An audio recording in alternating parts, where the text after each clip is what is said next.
Welcome, folks, to this episode of The Beer Show. Like always, I am your host, Frédéric Bouchard, and today it is the International IPA Day. So basically, every August 1st, from the last 3 or 4 years, if I can remember, it's International IPA Day. And for this, of course, I'm going to be drinking a IPA.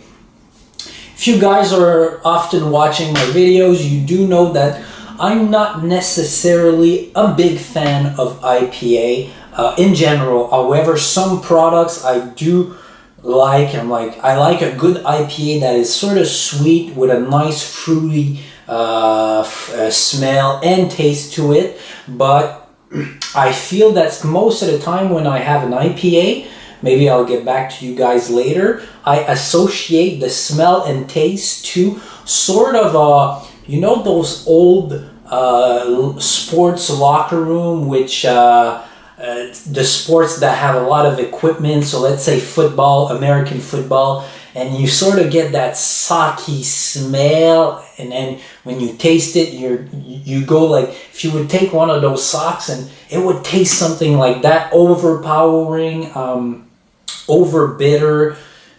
Sometimes I do often get that in IPAs, and I'm like, I don't understand why people like that flavor in particular. I don't. It doesn't make me barf, but I'm just like, nah, not for me. But some products that I often like are the ones with a little bit of sweetness to them, a little bit of fruitiness, like I just said. All right, today I am drinking the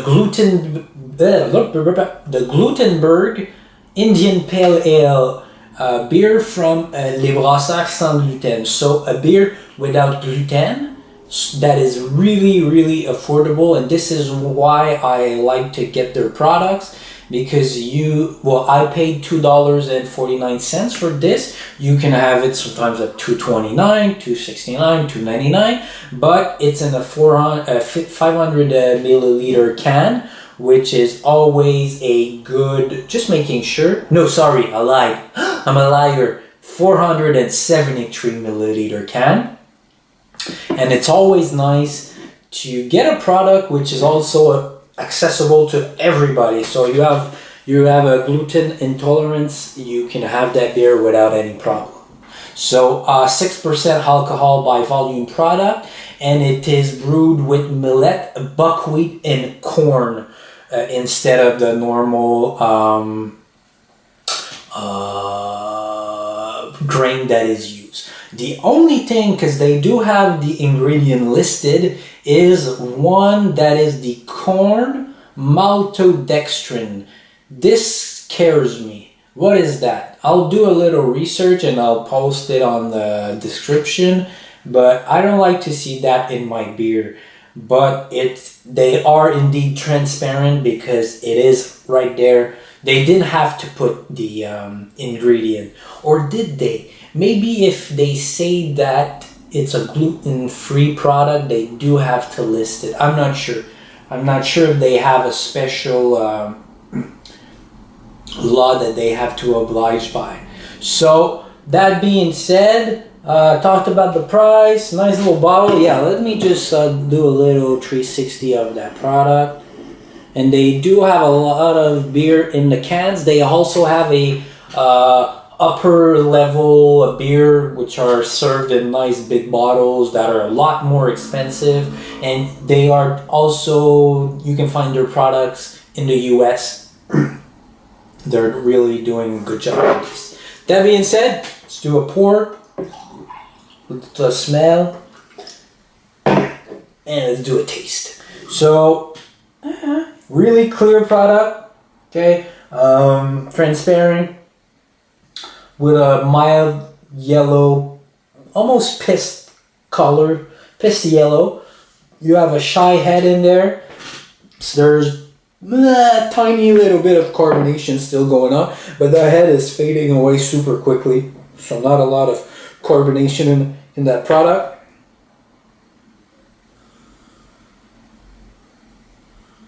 So you know that smell? this is exactly what I was talking to you guys about.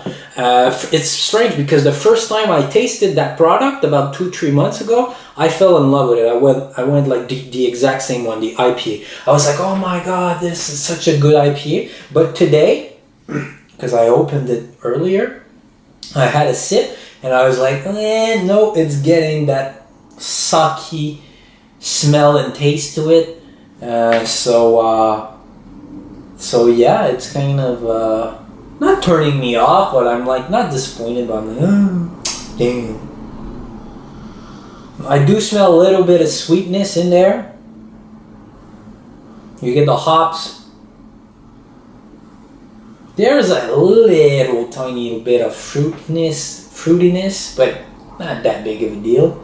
Alright, taste.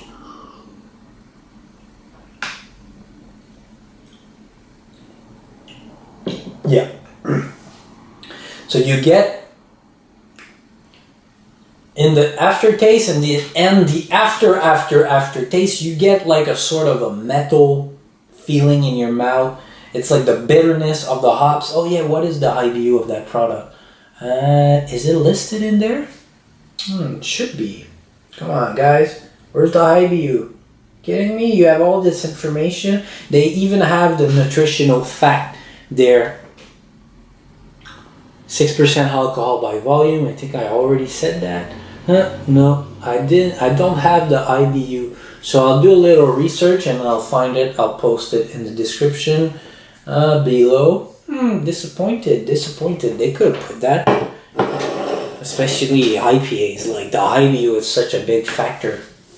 So overpowering bitterness.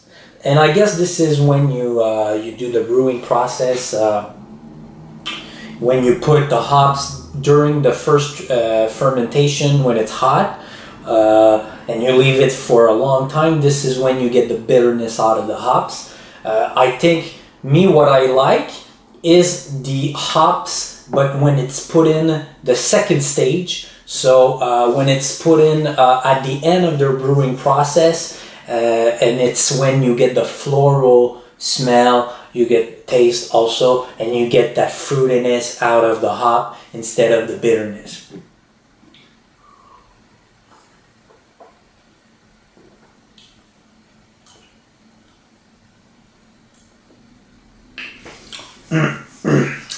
I don't get any. I mostly get hops in there. Well, it's an IPA, huh? So, but I really like the product. They're able to get a super good quality product that is gluten-free at a really cheap price.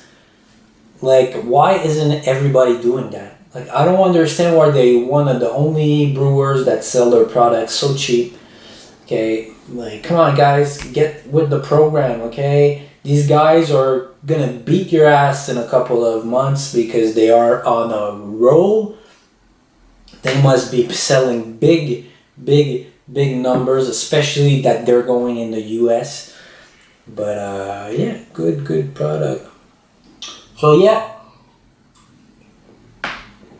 International IPAs Day. What I like about this is that a lot of little breweries or brew pubs, they do special events. So on August 1st, there is at Brasseurs, which is one of my little pubs I like to go to. They have a special IPA day, and they are bringing in a bunch of IPAs from around the province, and I'll be able to, find the IPAs that I love. Not overpowering bitterness, not overpowering hops, and like I honestly, there's some IPAs that I like I said earlier. Some others, they don't make me puke, but I'm like, come on, it only tastes like socks.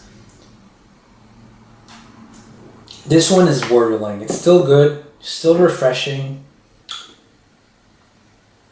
It would go well with food, something spicy. It would calm down the spiciness of let's say Mexican or Texan food. It would be interesting.